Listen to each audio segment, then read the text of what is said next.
Hello everyone, welcome to our YouTube channel. I am Divya from STK classes. जैसे कि आप सभी को पता है कि आज हम क्लास 12 फ्लेमिंगो का नेक्स्ट चैप्टर पढ़ने वाले हैं, चैप्टर 2।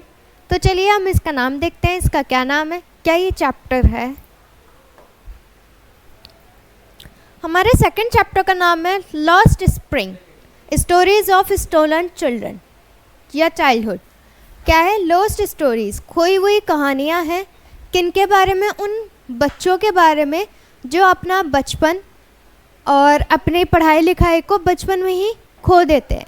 जैसे आप सभी ने देखा होगा कि आपके आसपास बहुत सारे ऐसे बच्चे होते हैं जैसे कूड़ा उठाने वाले या इधर उधर जो मांगने के लिए आ जाते हैं, जैसे कह सकते हैं। तो वो बच्चे क्या होते हैं, उनके पास से उनका बचपन पूरा छिन चुका होता है ना वो पढ़ाई ही कर सकते हैं, ना ही उनकी फैमिली उन्हें पढ़ाती है, और ना ही वो क्या, बस उन्हें पैसे कमाने के लिए छोड़ दिया जाता है। ठीक है, वो क्या करते हैं, इधर उधर जाएंगे, कभी रोड पे जाके कुछ सामान बेच के पैसे कमाते हैं, कभी कुछ ऐसा करते हैं, लोगों के घर घर जा जाकर मांग कर पैसे कमाते हैं ताकि वो अपने पेरेंट्स को दे सकें, क्योंकि उनके पेरेंट्स भी क्या करते हैं, वही चीज़ फॉलो करते आ रहे हैं। उनके पेरेंट्स के भी पेरेंट्स ने उनके साथ सेम ऐसे ही किया था, इसलिए वो इस चीज़ के हैबिचुअल हो चुके होता है कि हाँ भाई ठीक है, हमने ये काम किया था तो क्या शर्म है, हमारे बच्चे भी उसी काम को करेंगे। तो वो अपने बच्चों को कमाने के लिए छोड़ देते हैं। बच्चा कैसे कमा के ला रहा है, कैसे नहीं कमा के ला रहा, उनसे उन्हें कोई इतना खास इशू नहीं होता है। बच्चा कैसे भी कमा कर लाए, कुछ भी करे, बस उन्हें लाके अपने पूरे दिन की एक कमाई लाकर शाम को या रात को दे दे। तो उन बच्चों को क्या होता है, उनका बचपन छिन जाता है पूरा। उनकी खेलने कूदने की उम्र में वो लोग क्या कर रहे होते हैं, पैसे कमाने के लिए इधर से उधर भटक रहे होते हैं। पर उसी जगह अगर हम किसी अच्छी फैमिली के बच्चे को देखें तो वो क्या, आराम से अपना प्रॉपर स्कूल जाता है, पूरी फैमिली के साथ रहता है, और क्या सबके साथ खेलता है कूदता है, पार्टीज इंजॉय करता है ना, फुल एंजॉयमेंट करता है वो अपना। पर जो होते हैं वो बच्चे क्या करते हैं, अपना गरीबी के चलते वो क्या कर रहे होते हैं, इसी चीज़ को कर रहे होते हैं कि भाई परिवार को पैसे देने हैं, फैमिली को पैसे देने हैं अर्निंग के लिए, तो हमें तो कुछ ना कुछ कमाना पड़ेगा ही। जो हमारी ऑथर है इसकी, वो कौन है? एन.एस. जंग। अब हम थोड़ा सा ऑथर के बारे में देख लेते हैं कि ऑथर हमें इस स्टोरी से क्या बताने वाली है, क्यों उन्होंने इन स्टोरीज़ को चुना जिन बच्चों को बचपन छूट जाता है या मजबूरी में वो अपने बचपन को नहीं एंजॉय कर पाते। एन.एस. जंग 1944 was born in Rourkela and spent her childhood and adolescence in Hyderabad।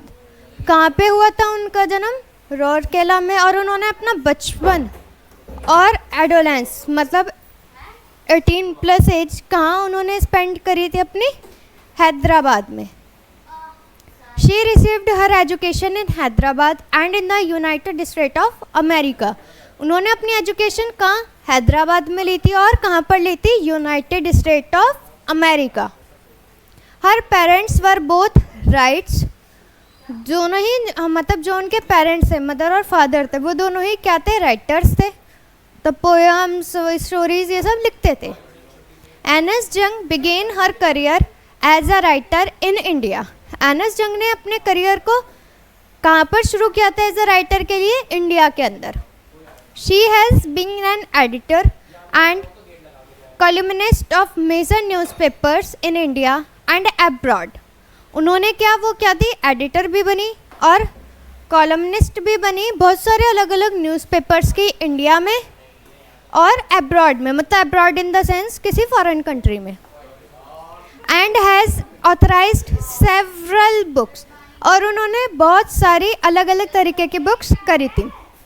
The following is an expert from her book titled lost spring.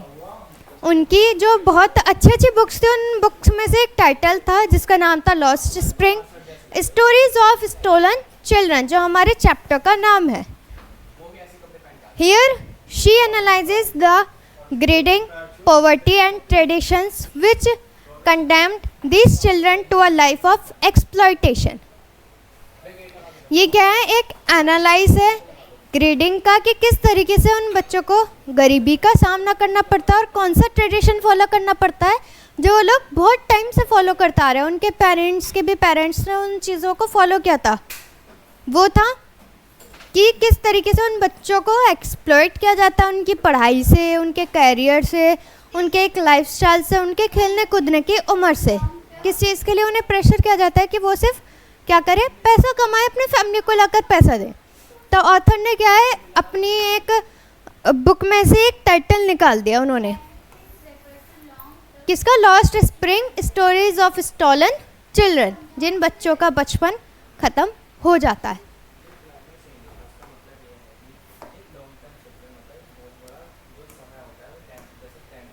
अब यहाँ पे हमारा चैप्टर शुरू होता है, तो चैप्टर हम देख लेते हैं कि क्या है। Line to line explanation.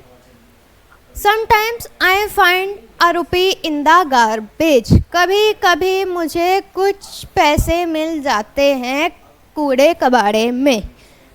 ये क्या है, एक बच्चा है जिसका नाम क्या है, साहिब। तो साहिब क्या कहता है कि कभी कभी मुझे कबाड़े में से भी क्या मिल जाते हैं, पैसे मिल जाते हैं। Why do you this? I ask Sahib, whom I encounter every morning scouring for gold in the garbage dumps of my neighborhood. अब जो हमारी ऑथर होती हैं वो पूछती हैं साहिब से कि Why do you do this? तुम ये क्यों करते हो? तो क्योंकि वो क्या करती है, उसे हर सुबह देखती है कि वो आता है, उसके पड़ोस के पास क्या है, गार्बेज का डंप, मतलब कूड़े कबाड़ा है। और कूड़ा जो हमारे घर का वेस्ट कूड़ा होता है, जैसे बहुत सारी एक सोसाइटी का कूड़ा एक जगह पर गिरता है, तो वो देखती है कि वहाँ पे वो साहिब नाम का बच्चा आता है। मतलब तब तक उन्हें नाम नहीं पता था, हमें तो ऑथर ने नाम बता दिया क्योंकि लास्ट में उन्हें पता चल जाता है नाम क्या था। तो वो क्या उसे नॉर्मली ट्रीट करती है कि उन्हें नाम नहीं पता, तो वो कहती है कि ये बच्चा यहाँ हर सुबह आता है, कूड़े में से ऐसे कुछ चुनता है कि जैसे वहाँ पे क्या हो, सोना हो, गोल्ड हो। Sahib left his home long ago. अब साहिब क्या था, वो अपने घर को छोड़े हुए उसे बहुत लंबा टाइम हो चुका होता है। Set amidst the green field of Dhaka, his home is not even a distant memory. जो उसका घर है वो कहाँ पर है, ग्रीन फील्ड में है, कहाँ पे, ढाका में। और वो क्या अपने घर की मेमोरीज से थोड़ा सा दूर है, मतलब कोई उसकी ज़्यादा खास मेमोरीज नहीं है। There were many storms that swept away their fields and homes. His mother tell him. और उनकी मम्मी बताती हैं कि कई बार तूफ़ानों ने उन्हें उनके घर से इस तरीके से दूर कर दिया है कि वो कभी अपने वापस घर नहीं जा पाए। इन द सेंस, भाई गरीब लोग हैं, जब कूड़ा उठाते तो जाहिर सी बात है कि गरीब लोग हो गए, तो गरीब लोगों के पास कोई पक्के घर तो होते नहीं है, उनके पास क्या होते हैं, कच्चे या झोपड़ी वगैरह वाले घर होते हैं। ठीक है, कोई भी तेज़ बारिश या तेज़ तूफ़ान आ गया तो झोपड़ी वाले घर कैसे हो जाते हैं, ढह जाते हैं। तो सेम वही बच्चा बता रहा है कि मेरी मम्मी ने ऐसा बताया है कि क्या कहते हैं, कई बार तूफ़ान आए और उन्होंने उनके घर को इस तरीके से तोड़ दिया कि उनके पास कोई ऐसी मेमोरी ही नहीं बची अपने घर के लिए। जैसे समझते हैं, हम लोग हैं, हमारे पास अपना पक्का, सब बच्चों के पास अपना अपना एक पक्का घर होगा।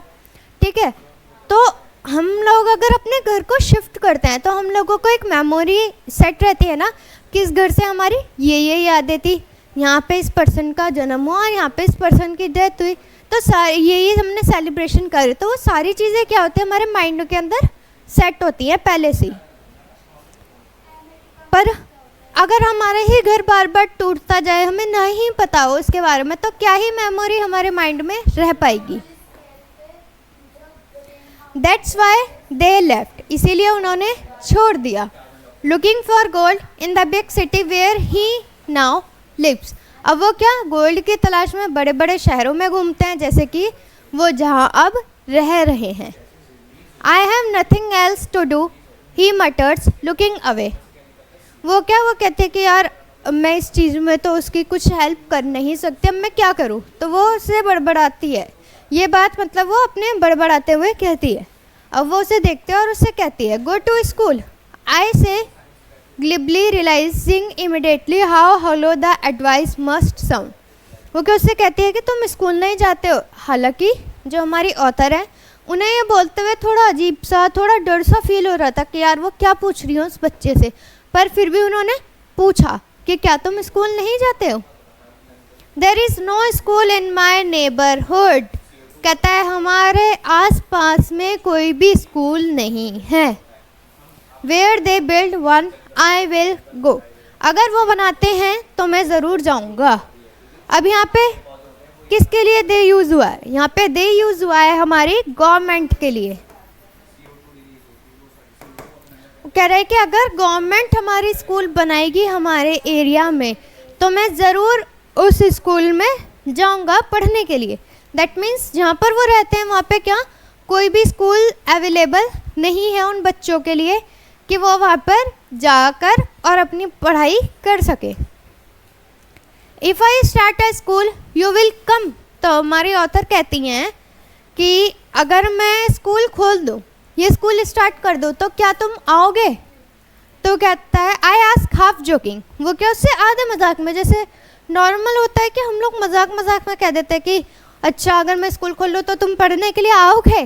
तो सेम हमारे ऑथर ने भी ऐसे ही पूछा मजाक करते हुए कि अगर मैं स्कूल खोल लूँ तो क्या तुम आओगे? Yes he says smiling broadly, वो बहुत ज़्यादा खुश होकर कहता है हाँ मैं आऊँगा। मतलब वो बच्चा उस चीज़ को, उस मजाक को सुनते हुए इतना ज़्यादा खुश हो जाता है कि वो बहुत ज़्यादा खुशी के साथ कहता है कि हाँ मैं स्कूल में आऊँगा, आप स्कूल खोल लो। A few days later I see him running up to me, is your school ready? अब कुछ दिनों के बाद वो बच्चा वापस से भागा हुआ आता है ऑथर के पास और उनसे पूछता है कि क्या आपका स्कूल रेडी हो गया, क्या आपका स्कूल खुल गया, मैं आ सकता हूँ। But it takes longer to build a school, वो कहता है कि ऑथर हमारे कहते हैं कि नहीं, स्कूल बनने में थोड़ा सा ज़्यादा टाइम लगेगा। अब ऑथर ने तो इस बात को मजाक में कहा था, ये तो उस बच्चे ने उस बात को सीरियस ले लिया था ना कि भाई ऑथर जो है वो उसके लिए स्कूल खोलने वाली है। तो यहाँ पे हमारे ऑथर को अब एक और झूठ बोलना पड़ा कि भाई हाँ स्कूल बनने में थोड़ा सा टाइम ज़्यादा लगेगा। आई से embarrassed eight having made a promise that was not mean. अब हमारे ऑथर को क्या एम्बेरेस फील होने लगा कि उन्होंने एक बच्चे से क्या झूठा वादा कर दिया। अगर हम किसी से भी झूठा वादा करते तो हमें खुद से एक अजीब सा गिल्ट सा फील होने लगता है कि यार हमने क्या कर दिया, हमने क्यों उसे एक झूठी दिलासा दे दी जो कभी पूरी ही नहीं हो पाएगी। But promise like mine abound in every corner of his big world, पर वो प्रॉमिस जो था थोड़ा माइन था, इम्पॉर्टेंट था, तो वो कहीं ना कहीं उस वर्ल्ड में छुपा हुआ था अभी भी। After months of knowing him I ask him his name. अब काफ़ी महीने, मतलब कुछ 2-3 महीने हो गए जब तक वो उनसे बात करती रही, जानते रही उस बच्चे को, तो वो सोचते हैं कि वो उस बच्चे का नाम पूछे कि उस बच्चे का नाम है क्या, क्योंकि अब तक वो उस बच्चे का नाम नहीं जानती थी ऑथर।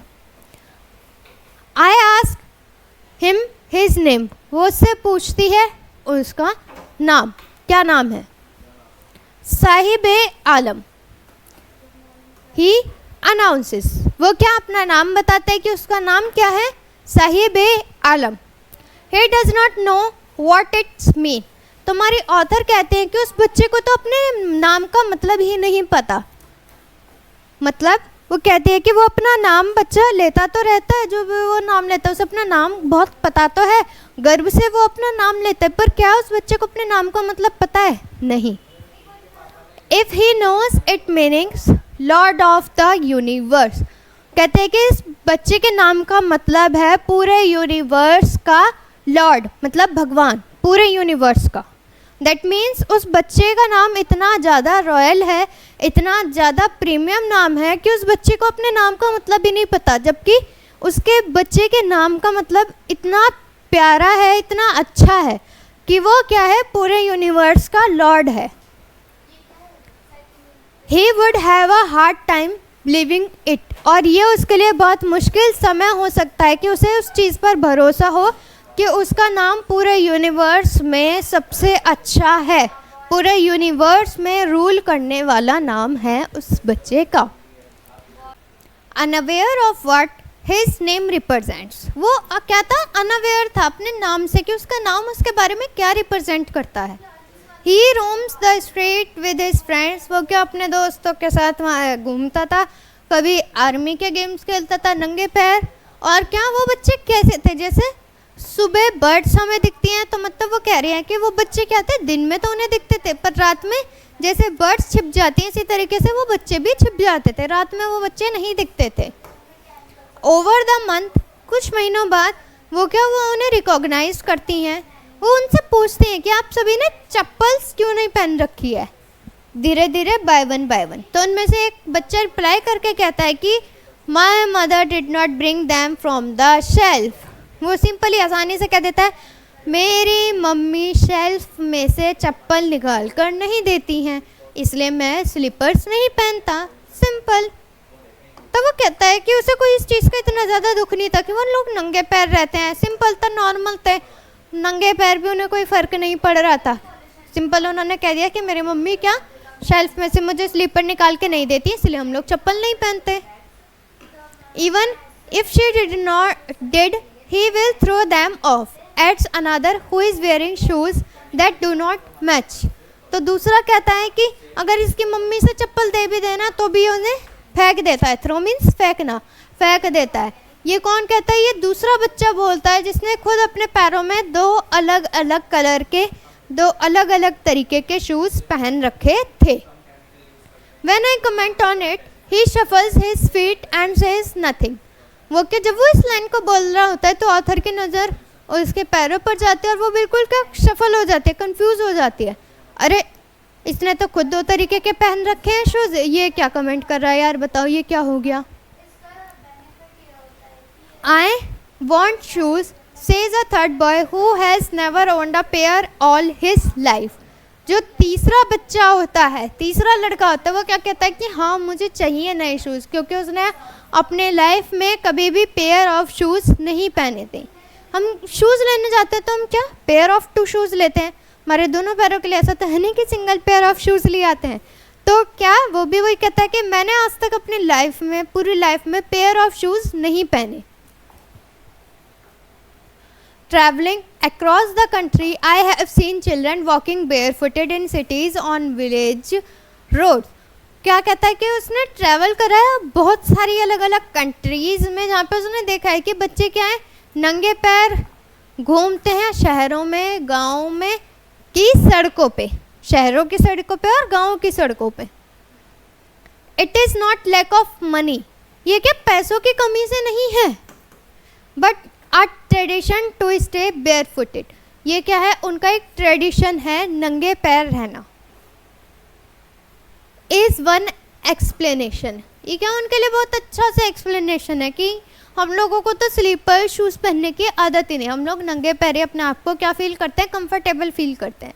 आज के टाइम पे भी अगर हम देखते हैं काफ़ी सारे गरीब बच्चे हमें आज के टाइम पे भी ऐसे दिखते हैं जो क्या बिना शूज़, बिना किसी स्लीपर्स के क्या गर्म सड़कों पर चल रहे हैं, अपना सामान बेच रहे हैं या घरों तक आते हैं खाना वगैरह मांगने के लिए, सिंपल। तो वो भी क्या है आज के टाइम पे भी बहुत ऐसा है, 21st सेंचुरी में भी ऐसा है कि क्या है कि बच्चे क्या हैं नंगे पैर आज भी हैं, उनके पास अवेलेबल होता है, पैसों की कमी नहीं है, पर वो उन्हें एक ट्रेडिशन फॉलो करना होता है जो वो लोग फॉलो करते हैं। I wonder if this is only an excuse to explain away a perpetual status of poverty। अगर इसे हम समझें तो ये एक एक्सक्यूज़ है जो बताता है कि वो क्या कर रहे हैं, पॉवर्टी के अंदर हैं। दैट मीन्स अगर वो लोग अच्छे दिखेंगे, स्लीपर्स में दिखेंगे, अच्छे कपड़ों में दिखेंगे, तो उन्हें गरीब कौन मानेगा, कोई भी नहीं मानेगा। सब क्या उन्हें एक अच्छा खासा इंसान मानेंगे, इसीलिए वो क्या करते हैं नंगे पैर रहते हैं, पुराने फटे कपड़ों में रहते हैं, अपना हुलिया थोड़ा बिगाड़ के रखते ताकि लोग उन्हें जज करें कि हाँ यार ये सच में गरीब है। I remember a story a man from Udupi once told me. अब क्या उसे एक स्टोरी याद आती है जो कौन बताता है उसे, उदुपी। एक बार as a young boy he would go to school past an old temple where his father was a priest. वो क्या कहता है, एक यंग बॉय था, वो क्या स्कूल पास्ट में क्या टेम्पल में जाता है जहाँ पे उसके पापा क्या थे, प्रिस्ट थे, पुजारी थे. He would stop briefly at the temple and pray for a pair of shoes. तो वो क्या देखता है कि वो रुकता नहीं है और बहुत लंबी सी पूजा करता है, प्रे करता है किस चीज़ के लिए, कि उसे पेयर ऑफ शूज़ मिल जाएं. 30 years later, 30 साल बाद जब वो आता है तो वो विज़िट करता है उसी शहर में, उसी मंदिर में, जहाँ पे वो क्या देखता है कि वो मंदिर क्या है, थोड़ा सा हवा से, तूफान वगैरह से थोड़ा सा डिस्ट्रॉय हो चुका है. फिर वो उसके बैकयार्ड में पीछे की तरफ जाता है. वो देखता है कि वहाँ पे एक नया पुजारी रह रहा होता है जो रेड और वाइट कलर के प्लास्टिक के चेयर के पास होता है. मतलब उसके पास रेड और वाइट कलर के प्लास्टिक की चेयर्स होती हैं. A young boy dressed in a grey uniform, wearing socks and shoes, arrived painting and threw his school bag on a folding bed. वो देखते हैं कि एक बच्चा होता है, ग्रे कलर की यूनिफॉर्म में होता है, सॉक्स पहन रखे होती है, शूज़ पहन रखे होते हैं. वो क्या स्कूल से आता है, अपना बैग, स्कूल बैग फेंकता है, पेंटिंग करने लग जाता है और क्या फोल्डिंग पे बैठ के. फोल्डिंग बेड्स वही जो फोल्ड हो जाते हैं बेड्स, देखे होंगे आप सभी ने मोस्ट ऑफ द.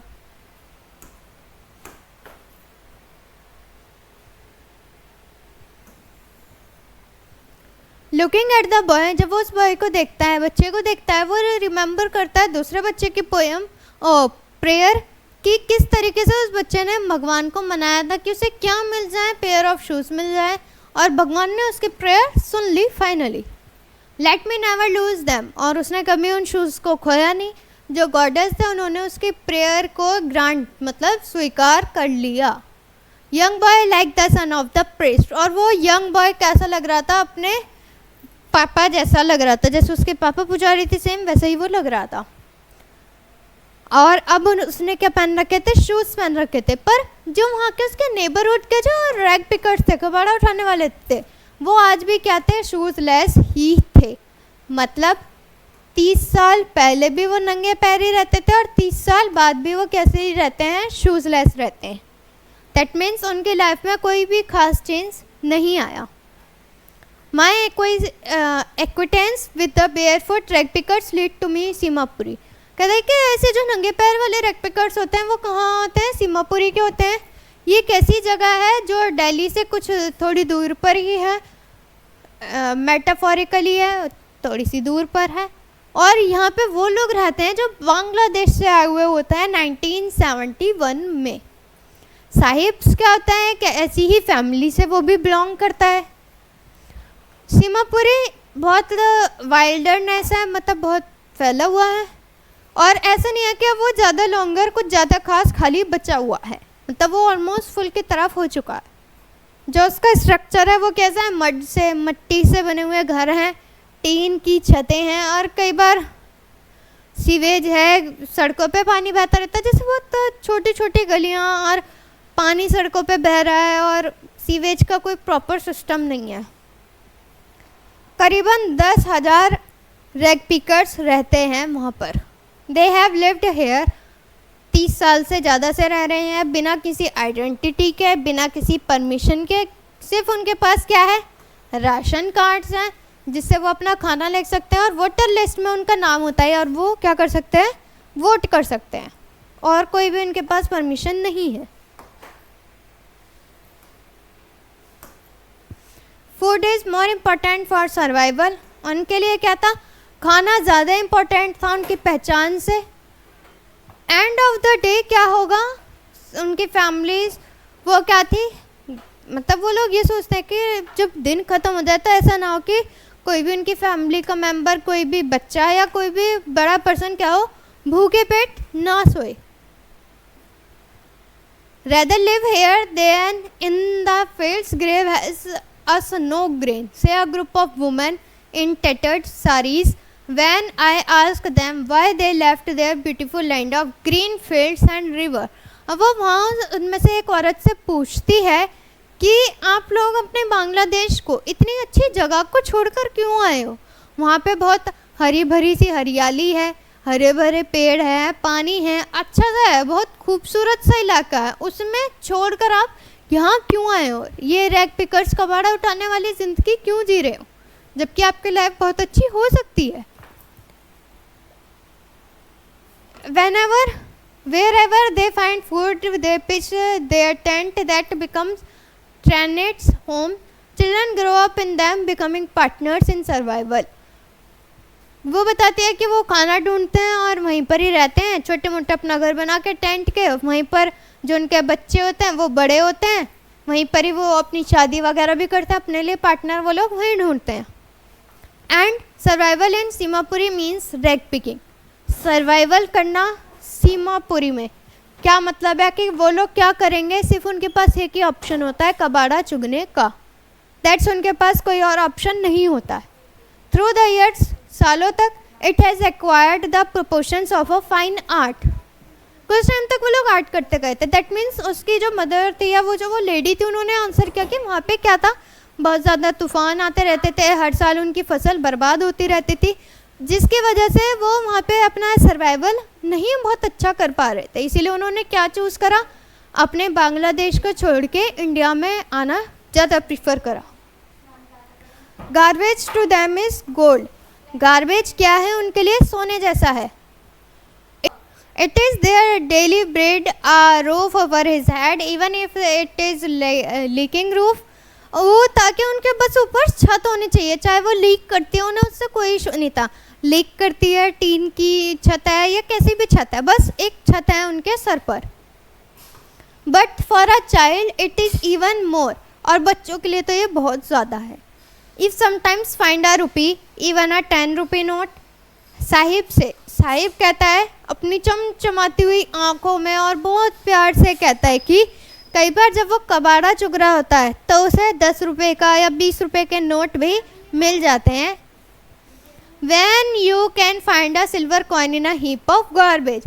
और वो इस तरीके से कबाड़े में ढूंढते हैं कि कोई चांदी का सिक्का उन्हें मिल जाए। You don't stop scouring for there is hope of finding more। आप हमें नहीं रोक सकते क्योंकि उस कबाड़े के अंदर ढूंढना हमारे लिए एक नई उम्मीद लाता है कि आज कुछ अच्छा सा उसमें मिलेगा। दैट मीन्स वो लोग क्या सोचते हैं कि कबाड़े में से कुछ भी चुगना क्या है उनके लिए, कबाड़ा वो चुगते हैं किस लिए, कि उन्हें उसमें से सोना मिल सके या चांदी के कुछ सिक्के मिल सके। दैट मीन्स उनका क्या मोटिव होता है कि वो ये सोचते हैं कि हमें उसमें से क्या मिलेगा, सोना चांदी मिलेगा। It seems that for children garbage has a meaning of different from what it means to their parents. बच्चों के लिए कबाड़े का मतलब चुगना अलग है और पेरेंट्स के लिए उस चीज़ का मतलब अलग है। For the children it is wrapped in wonder, for the elders it means of survival. बच्चों के लिए क्या है, वो चीज़ बहुत एक्साइटेड है कि उन्हें उसमें से नई नई चीज़ें ढूंढने को मिलती हैं, और जो बड़े हो जाते हैं उनके लिए क्या है, वो कबाड़ा चुगना उनके सर्वाइवल की नीड है। One winter morning I see Saheb standing by the fenced gate of the neighborhood club watching two young men dressed in white playing tennis.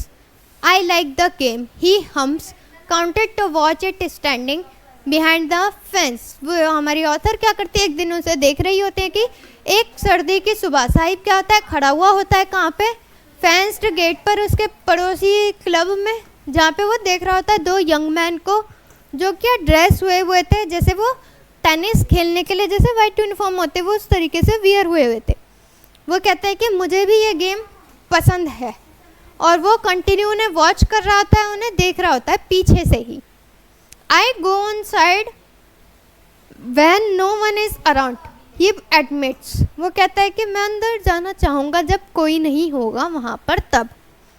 The gate keeper lets me use the swing. Sahib too is wearing tennis shoes that look strange over his discolored shirt and shorts। अब साहिब क्या सोचता है कि उसे जो gate keeper होगा वो उसे झूला झूलने देगा, झूला यूज़ करने देगा, और वो क्या करेगा, टेनिस के शूज़ को पहनना चाहता है क्योंकि वो अपनी पुरानी फीके से कलर की शर्ट और शॉर्ट्स पहनकर अब पक चुका है। Someone gave them to me। वो ऐसा मानता है कि काश कोई मुझे ये दे दे। He says in the manner of an exploitation। वो ऐसा फील करता है कि उसका बहुत ज़्यादा एक्सप्लॉयटेशन, भेदभाव हो रहा है। The fact that they are discarded shoes of some rich boy who perhaps refused to wear them because a hole in one of them does not bother him. For one who has walked barefooted, even shoes with a hole is a dream come true. वो कहता है कि काश कोई एक ऐसा अमीर बच्चा या अमीर आदमी उन्हें शूज़ दे दे। जिस अमीरों के साथ क्या होता है, हल्का सा भी छेद हुआ वो लोग अपने शूज़ को रिटायर कर देते हैं, किसी गरीब को देना ज़्यादा प्रेफर करते हैं, वो लोग नहीं पहनते छोटे से भी छेद होने पे।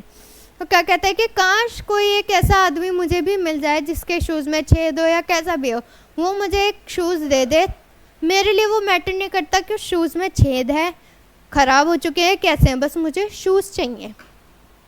For one who has walked barefooted, जब कोई नंगे पैर जाएगा, even shoes with a hole is a dream come true, और जब वो शूज़ पहनेगा भले ही उसमें क्या हो, होल हो, उसका जो सपना है वो पूरा हो जाएगा। But the game he is watching so intentionally is out of his reach, जो वो गेम को बहुत अच्छे से इंटेंशनली देख रहा था वो उसकी पहुंच से बहुत ज़्यादा दूर था।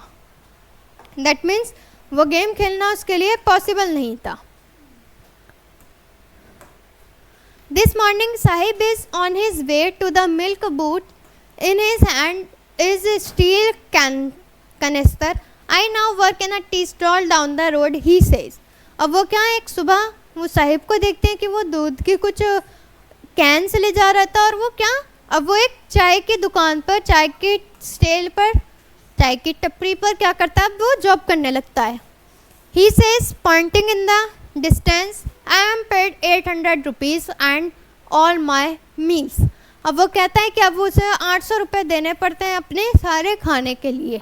Does he likes the job, क्या उसे वो जॉब पसंद है?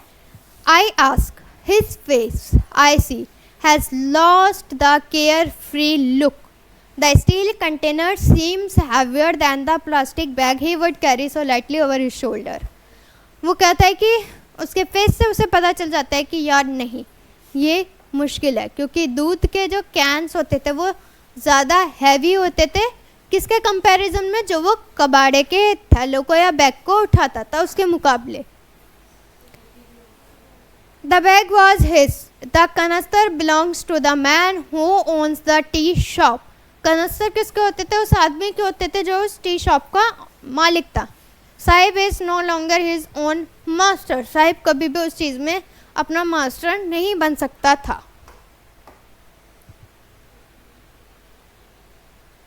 दैट मीन्स कि वो अपने कंपेयर कर रहा होता है कि जो वो कबाड़े का बैग उठाता था वो ज़्यादा हल्का होता था किसके कंपैरिजन में, जो वो दूध के कंटेनर्स को उठाता था। दैट मीन्स वो बच्चा ये मानता है कि जो उसकी कबाड़ा उठाने वाली ज़िंदगी थी वो ज़्यादा अच्छी थी, वो ज़्यादा उसमें आज़ाद फील करता था, आज़ाद रहता था, कहीं भी जाना कुछ भी हार्ड वेट का नहीं था।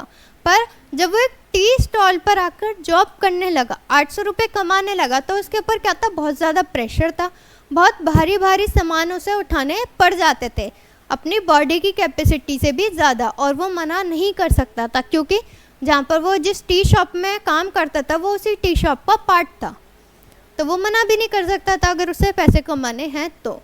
दैट्स होप सो आप सभी को ये चैप्टर समझ आया होगा। यहीं पे हमारा इसका पार्ट 1 कंप्लीट होता है। नेक्स्ट स्टोरी में, मतलब इसी के पार्ट 2 में हम क्या पढ़ेंगे, एक और स्टोरी पढ़ेंगे जो किसकी है, एक मुकेश नाम के लड़के की है। अब हम उसमें आगे देखेंगे अपनी नेक्स्ट वीडियो में कि उस लड़के की क्या स्टोरी है, इसी का ही पार्ट है। दैट मीन्स उस मुकेश नाम के बच्चे का भी एक जो उसका बचपन होगा वो खो गया होगा, जैसे हमारे साहिब का बचपन जो था वो खो गया था या ख़राब हो गया था, पूरा वो बचपन से ही कमाने लग गया था। सेम देखेंगे हम अपने नेक्स्ट पार्ट में, अपनी नेक्स्ट स्टोरी में, कि जो हमारी ऑथर हैं वो क्या बताना चाहती हैं मुकेश के बारे में, कि उस बच्चे का बचपन कैसे उससे दूर हो गया। अगर आप सभी को हमारी वीडियो पसंद आई हो तो हमें लाइक करें, कमेंट करें, ज़्यादा से ज़्यादा शेयर करें, और साथ ही साथ हमारे चैनल को सब्सक्राइब भी करें ताकि हमारी आने वाली वीडियोस के नोटिफिकेशन आप सभी बच्चों को मिलते रहें और आप सभी बच्चों को अपनी पढ़ाई में हमारे चैनल के थ्रू मदद हो सके, क्योंकि आप सभी बच्चों के अब एग्ज़ाम्स आने वाले हैं। तो होप सो आप सभी बच्चों के एग्ज़ाम अच्छे जाएं। Thank you.